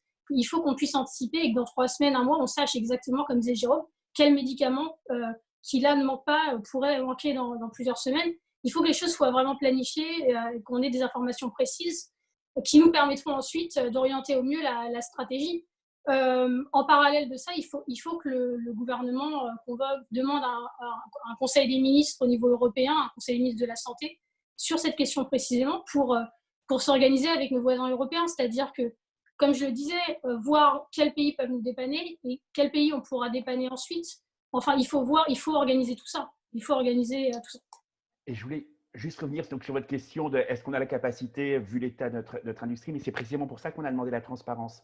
C'est que nous, enfin, Oui, il y a quelque chose de très révélateur dans le fait que vous nous posiez la question à nous. Nous, la question qu'on se pose, c'est est-ce que le gouvernement est capable de nous répondre? En fait, dès l'été dernier, on a fait des demandes de rendez-vous à la ministre de la Santé de l'époque, Agnès Buzyn, au ministère des Affaires étrangères sur les questions internationales, à la ministre de la Recherche. On n'a eu aucune réponse à nos demandes de rendez-vous. C'était uniquement dans le cadre du PLFSS qu'on a eu ce rendez-vous. Et parmi les choses qu'on demandait, c'est une coordination interministérielle pour obtenir la transparence sur tout ce type d'informations-là. Puisque ce n'est pas non plus que le ministère de la Santé, c'est aussi Bercy, c'est aussi le ministre de l'Industrie, c'est le ministère des Affaires européennes. Donc, il y a besoin d'une coordination aussi interministérielle. Et la question qu'on se pose, c'est, nous, on n'a pas la réponse à la question que vous posez parce qu'on n'a pas la capacité de connaître l'état des industries. Enfin, voilà, on appelle certains producteurs que l'on connaît, mais on ne peut pas le faire. Mais est-ce que le gouvernement a cette réponse? Et notre crainte, c'est que vraiment, non. Et peut-être pour signaler, puisque vous citez l'exemple de Sanofi, on en a beaucoup entendu parler en bien ces derniers jours parce qu'ils font un geste de fournir 300 000 comprimés de chloroquine, donc dans le cadre des débats que l'on connaît sur ce médicament à l'essai. Et voilà, je pense qu'il faut simplement chiffrer que la chloroquine, c'est justement une des chercheuses de Sanofi qui me l'a indiqué, avec lesquelles on travaille nous aussi. Du collectif anti-Sanofric qui m'indiquait que ça revient 300 000 juste à 1 500 000, ce qui n'est rien pour Sanofi, en comparaison des centaines de millions d'euros qu'ils dépensent pour construire de beaux bâtiments administratifs.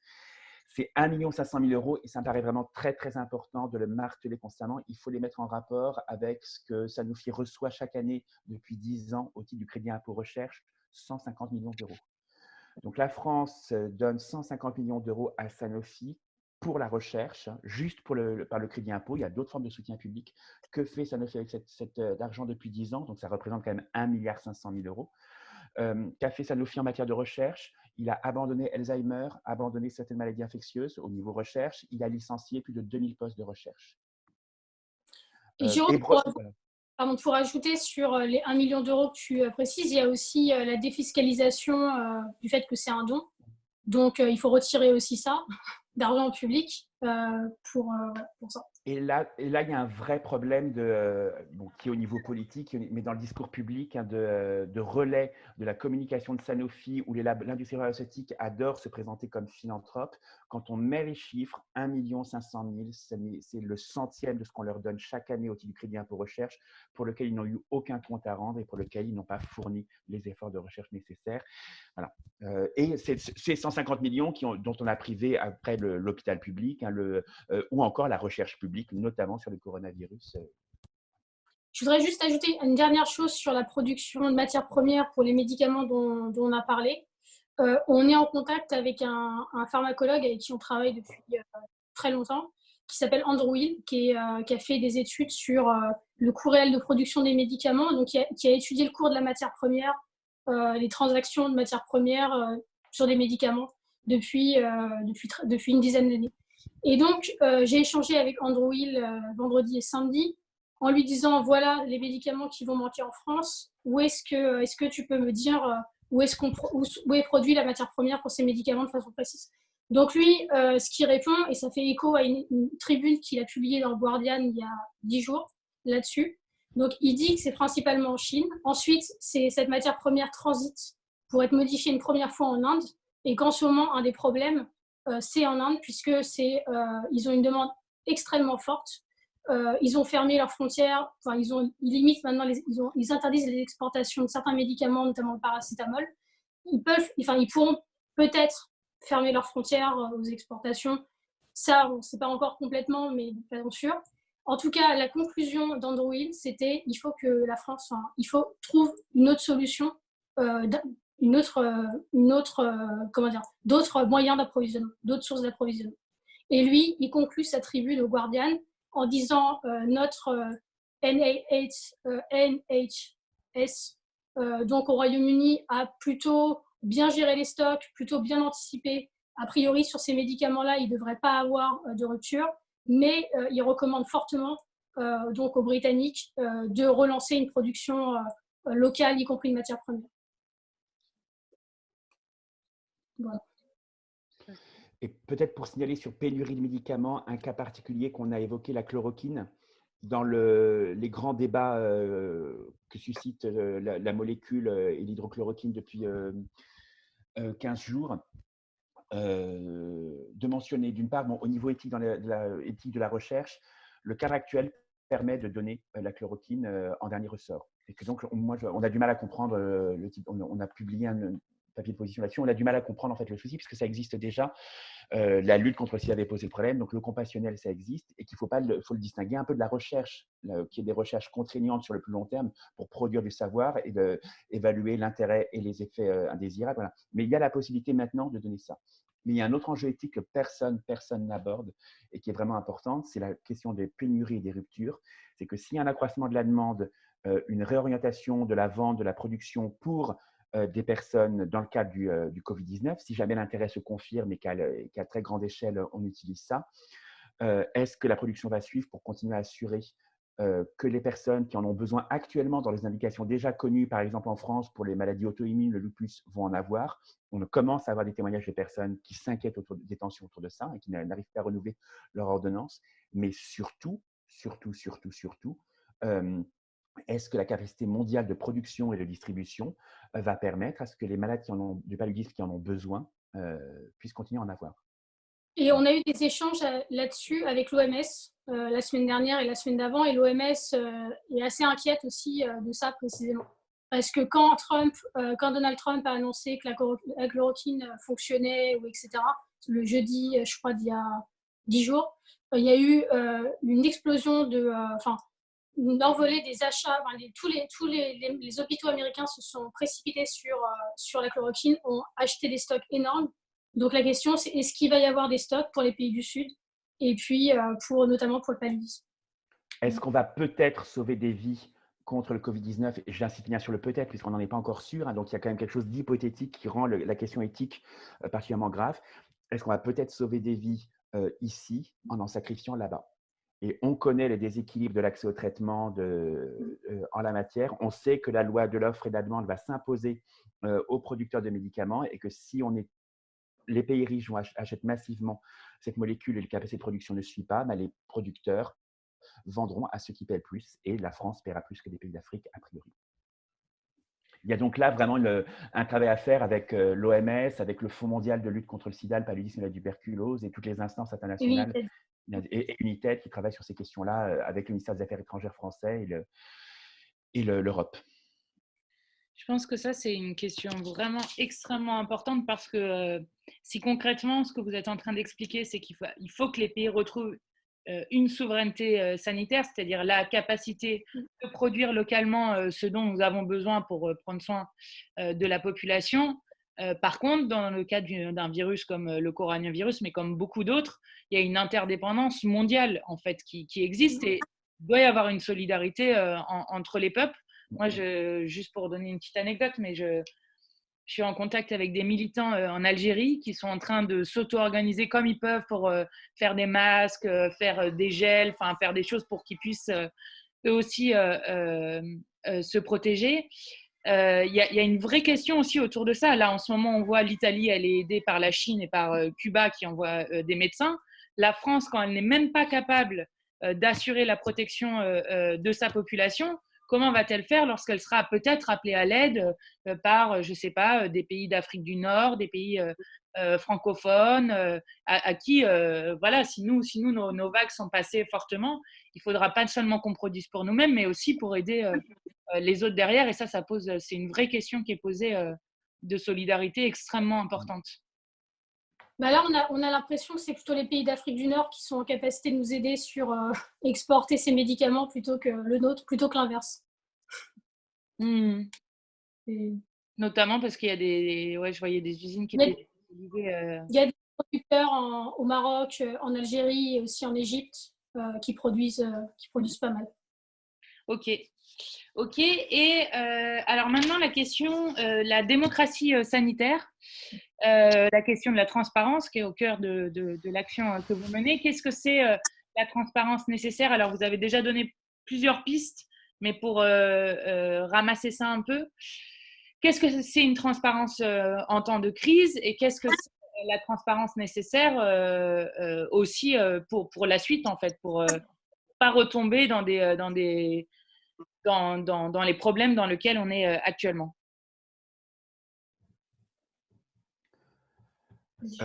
Pauline, tu vas? Non, vas-y, vas-y.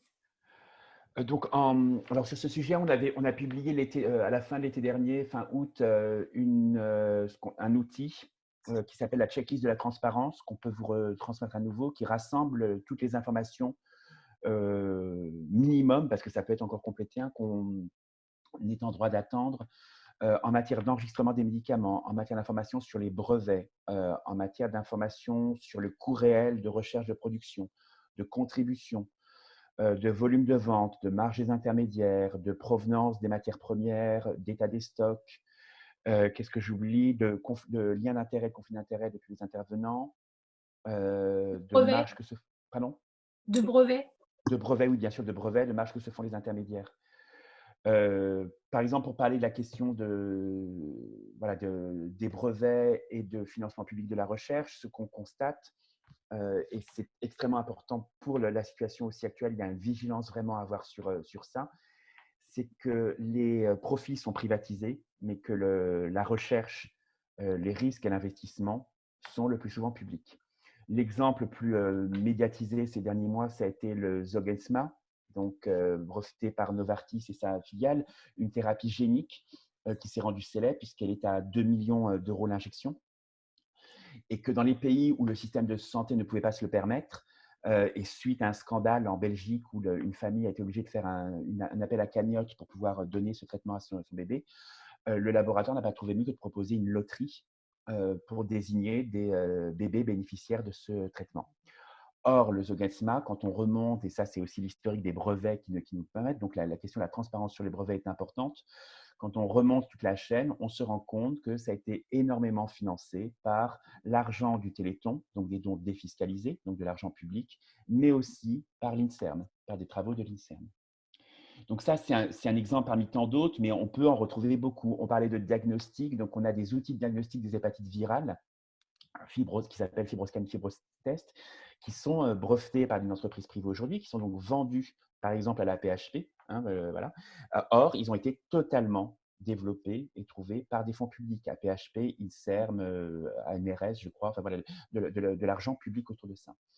Voilà, on peut multiplier les exemples, on en a beaucoup, et notamment ce qui est important, par exemple pour la chloroquine, c'est aussi que l'industrie pharmaceutique cherche à breveter des médicaments qui sont tombés dans le domaine public, dont le brevet est tombé au bout de 20 ans, à partir du moment où on leur trouve un autre intérêt. Et en général, cet autre intérêt, c'est trouvé par le financement public. Donc Sanofi, dont on est en train de parler là, qui produit la chloroquine, le brevet est tombé, je ne me trompe pas, Pauline? Oui, Oui. je ne suis même pas sûre qu'il ait été breveté. Voilà. Donc, en tout cas, il est dans le domaine public, mais Sanofi a déposé des brevets, alors l'a retiré en France et dans certains pays, mais continue à le maintenir ailleurs, sur des vieilles molécules contre la tuberculose, sur 2 molécules contre la tuberculose. Et en fait, la recherche publique, et notamment United, hein, une instance internationale qui est alimentée par des fonds d'attaque sur les billets d'avion, donc de l'argent public, a prouvé que l'articulation de la combinaison de ces 2 molécules pouvait être très efficace dans certains cas. Et donc, Sanofi a décidé de breveter cette combinaison, alors même que les 2 molécules sont anciennes et que la recherche a été effectuée par des fonds publics. Jérôme, juste pour préciser là-dessus, parce que j'ai beaucoup travaillé là-dessus pour une organisation américaine sur cette histoire donc, de ces 2 antituberculeux. On a fait, pour eux, j'ai fait un rapport que je pourrais vous envoyer là-dessus sur une cartographie des brevets en fait, autour de ça. Donc c'est absolument scandaleux parce que ces 2 molécules sont très anciennes. L'une a été mise sur le marché en 1952 et l'autre en 1998. Et en plus, c'est même pas la combinaison dont Sanofi a trouvé, à laquelle Sanofi a trouvé un intérêt, c'est le dosage.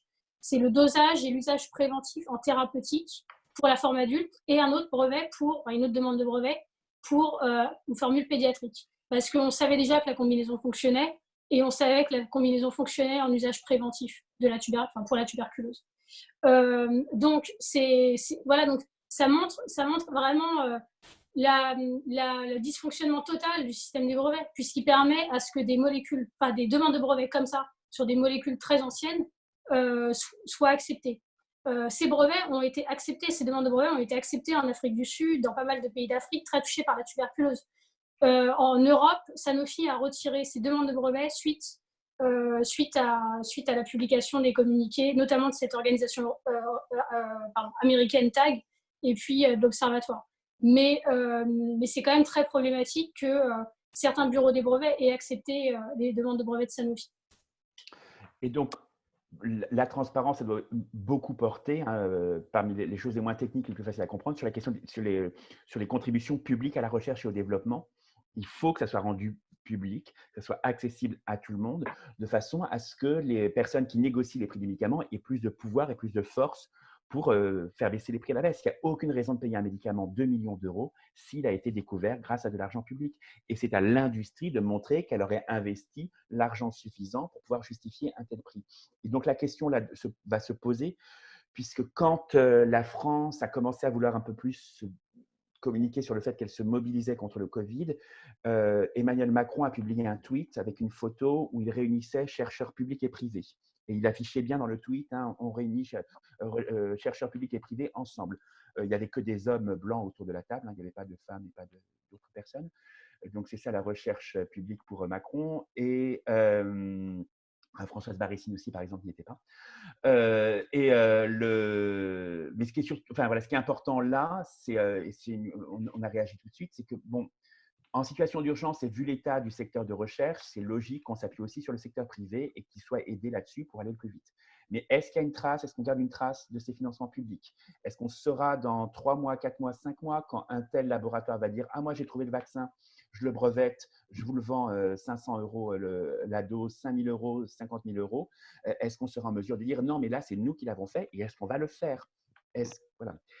On pose la question parce que l'historique qu'on a de notre travail sur l'amendement au projet de loi, sur les amendements qu'on avait proposés au projet de loi du financement de la sécurité sociale, fait douter de la volonté politique. C'est-à-dire qu'on a donc proposé une série d'amendements sur tous ces aspects là-dessus. Le groupe La France Insoumise, notamment, en a présenté plusieurs, accompagnés de mesures contraignantes comme la licence d'office pour permettre de contourner les brevets si jamais les laboratoires ne donnaient pas les bonnes informations. De leur côté, d'autres associations avaient proposé des amendements équivalents, notamment sur la question de la transparence sur les contributions publiques, qui ont été repris par d'autres groupes de l'opposition. Et en première lecture, avis défavorable du rapporteur Olivier Véran, alors même, on mettra la vidéo à votre disposition, on a fait un montage, alors même qu'il partageait totalement le diagnostic. C'est-à-dire qu'on arrive en disant oui, ils ont raison, oui, il faut la transparence, mais non, avis défavorable. Et avis défavorable du gouvernement. Donc, la mobilisation qu'on a pu produire, nous a ouvert les portes du ministère et a fait qu'en deuxième lecture, un amendement unique, portant uniquement sur la contribution publique, coécrit par la France Insoumise et la République En Marche, ce qui est quand même aussi assez inédit, et qui montre qu'il y avait peut-être une volonté politique de quand même de bien faire de la part de tout le monde, a été accepté, mais a été annulé par le Conseil constitutionnel, justement parce qu'il a été porté en deuxième lecture seulement, et parce que le Sénat, qui aurait peut-être pu s'en emparer, ne l'a pas fait, puisqu'il a voté par principe contre le projet de loi au départ, sans en détailler les amendements, puisque c'était le jour d'une annonce présidentielle à destination des hôpitaux et que le Sénat avait estimé qu'il était court-circuité. Donc, on a eu un parcours un peu… Mais Jérôme, le Sénat n'a pas remis en cause ces amendements une fois qu'ils ont été en deuxième lecture, parce qu'il y a eu 3 lectures à l'Assemblée, en deuxième lecture à l'Assemblée. Donc l'amendement, celui-là dont tu parles, il a été accepté, mais ensuite au Sénat, les sénateurs n'ont pas du tout remis en cause cet amendement. Donc juste pour préciser ça aussi. Oui, C'était simplement pour signaler que si le Sénat avait pu s'emparer de ces amendements, peut-être que la position du gouvernement aurait déjà été adoptée, qu'il aurait été voté en première lecture au Sénat et que le Conseil constitutionnel n'aurait pas pu l'amender. Toujours est-il qu'il y a, voilà, ça il y a un vrai problème avec ce parcours-là. Voilà, même c'était une victoire symbolique politique importante de conviction. Dans les faits, ça n'est pas mis en place. Et surtout, le gouvernement, alors que la mesure a été votée et qu'elle pourrait très bien passer par du réglementaire et par un décret, rien n'a été fait par le gouvernement après l'annulation par le Conseil constitutionnel. Et donc, il y a des éléments qu'on pourrait avoir, des éléments d'information qu'on pourrait avoir sur un certain nombre de choses que l'on n'a pas, notamment au niveau des prix. Et étant donné les enjeux économiques qu'on nous annonce, que chacun peut mesurer pour l'après-confinement, étant donné toutes les hésitations qu'on a pu voir sur est-ce qu'on interdit ou pas le reversement des dividendes aux actionnaires, quand on sait que l'industrie pharmaceutique est celle qui reverse les dividendes les plus importants en France, la question de savoir qu'est-ce qu'on fait de l'argent public et est-ce qu'on s'assure qu'il est bien tracé pour la recherche privée pour éviter que la recherche privée continue de ponctionner l'argent public, non pas pour l'intérêt commun, mais pour le profit des actionnaires, elle doit se poser aussi maintenant. Et là encore, comme je l'avais indiqué en introduction, on ne peut pas attendre l'après-crise. Si on veut préparer un monde de demain meilleur en tirant les leçons passées, il faut que les leçons, on les tire maintenant et qu'on agisse maintenant, sur tous les aspects qu'on a mentionnés. Oui, et puis y compris, de toute façon, on ne réglera pas cette crise qui est issue des politiques passées avec ces mêmes recettes-là. Ça c'est évident. Merci, c'était extrêmement riche. Peut-être que vous avez des choses, vous, que vous vouliez rajouter. De mentionner démocratie sanitaire, on en a fait d'autres points sur la question des relations avec les conseillers, de l'enfermement du pouvoir dans une sphère d'où sont exclues les associations, enfin voilà, avec voilà, l'idée que les associations et les activistes seraient des agitateurs parfois sympathiques, qui pourraient porter de bonnes choses, mais qui n'ont pas d'expertise, alors qu'on se rend vraiment compte qu'on a sur un certain nombre de sujets bien plus d'expertise que les collaborateurs, en tout cas que les collaborateurs avec lesquels on a pu parler, voilà, de connaissances. Ça me paraissait très, très important de mentionner dans mon parcours général tout à l'heure, en dehors des sujets qu'on porte. Ce n'est pas en dehors des sujets qu'on porte parce qu'on le fait justement. Vous avez vu notre travail sur la question de la transparence sur les prix des médicaments. Il pose la question de la légitimité des prix et donc de la transparence sur les débats sur les dépenses de santé. Des politiques d'austérité vers les hôpitaux, pourquoi on économise des millions pour les hôpitaux avec les conséquences que l'on voit dramatiquement aujourd'hui, mais qui étaient documentées déjà depuis bien longtemps et qui étaient hurlées dans la rue et par la grève, par le personnel hospitalier. Pourquoi est-ce qu'on fait ça alors que dans le même temps, on ne regarde absolument pas si l'argent qu'on dépense pour les médicaments, et qui vient de là, hein, si on prend c'est le budget de l'assurance maladie, si on doit financer plein d'argent, 2 millions d'euros de tel médicament, il faut bien qu'on le prenne ailleurs dans le cas actuel, et donc on l'a pris aussi pour les hôpitaux. Donc la transparence, ça permet de faire ça, d'où le fait d'articuler ce qu'on dit sur la transparence avec les politiques d'austérité des hôpitaux. Mais il y a aussi un autre combat sur lesquels on insiste beaucoup et qu'on a articulé dès l'été dernier et les annonces d'Emmanuel Macron, d'une remise en cause de l'aide médicale État. Alors, cette remise en cause de l'aide médicale État, elle ne s'est en fait pas traduite, mais ça s'est traduit par une restriction des soins pour les demandeurs d'asile déboutés. On rajoutait 3 mois en plus de zones de non-droit pour les demandeurs d'asile déboutés. C'était le 30 décembre, à un moment, et j'espère vraiment qu'en matière de responsabilité, on le posera aussi, à un moment où le gouvernement demandait aux cheminots une trêve des confiseurs pour la grève par rapport aux retraites. Par contre, pour les demandeurs d'asile, les étrangers, des personnes qui ont fui la guerre, qui ont fui la misère, qui ont fui la maladie, pas de trêve le 30 décembre. Ça me paraît très, très important à rappeler. Pourquoi aujourd'hui maintenant y penser? C'est que les arguments de toutes les associations, y compris la nôtre, autour de ça, elles sont de plusieurs ordres. Il y a évidemment la question de la dignité humaine et de la santé qui est la première. Hein, indépendant de toute considération économique, il faut soigner tout le monde. Il y a les questions économiques, comme on l'a vu, la question du prix du médicament, est-ce que c'est légitime? La question pour l'aide médicale État, de se rendre compte, quand on regarde le rapport de l'IGAS ou le rapport de la Cour des comptes, qu'il y a beaucoup dans l'aide médicale État de dépenses de médicaments liés au VIH ou aux hépatites virales, qui sont des pathologies pour lesquelles les personnes devraient normalement avoir un titre de séjour pour soins, et donc être à la CMU et pas à l'AME. Donc, les dépenses d'aide médicale État sont aussi liées à un problème d'inclusion, enfin, voilà, de l'aide médicale État tout court. L'autre problème économique, c'est que toutes les mesures de restriction des soins soi-disant économiques parce qu'il nous coûterait trop cher, qu'ils ne paient pas d'impôts, enfin des choses qui sont fausses économiquement par ailleurs. Économiquement, elle ne marche pas. C'est-à-dire que même pour des personnes qui se moquent totalement de la question de la santé individuelle des personnes, de leur dignité, qui ne sont que dans les chiffres économiques, mettre des gens, éloigner les gens du dispositif de soins, leur dire vous n'allez pas on ne vous remboursera pas si vous allez chez le médecin généraliste pour un petit rhume, ben, c'est les obliger à venir plus tard quand les choses seront beaucoup plus graves. Donc, ça coûte plus cher. Et dernier argument, ça coûte plus cher et en matière de santé publique, c'est catastrophique. Et dans l'état actuel des choses, on s'en rend compte aussi. On a privé d'un accès à des soins généraux pendant 3 mois en plus des personnes alors qu'une épidémie se déclarait. Enfin, voilà. Et parmi les mesures d'urgence qui auraient dû être prises, c'est non seulement le retrait de ce décret du 30 décembre, mais en plus l'intégration de tous les sans-papiers à la CMU et même comme au Portugal, évidemment vider les centres de rétention administrative et même comme au Portugal, la régularisation de tous les sans-papiers. Et on sait très bien comment ça va se retourner, c'est à quel point le discours de santé publique pointant une population comme étant dangereuse peut se retourner aussi contre les personnes et qu'elle va être exploitée par l'extrême droite et pas que par l'extrême droite par ailleurs. Il y a donc là, en matière de est-ce qu'on pouvait le savoir avant, comme je disais auparavant, mais une telle responsabilité des pouvoirs publics, notamment d'Agnès Buzyn, d'avoir assumé ce décret alors que tout le monde lui disait ça va être horrible pour les personnes, ça va être horrible pour l'économie, ça va être horrible pour la santé publique. Là, c'est difficile de dire on ne vous avait pas prévenu sur un tel sujet quand même.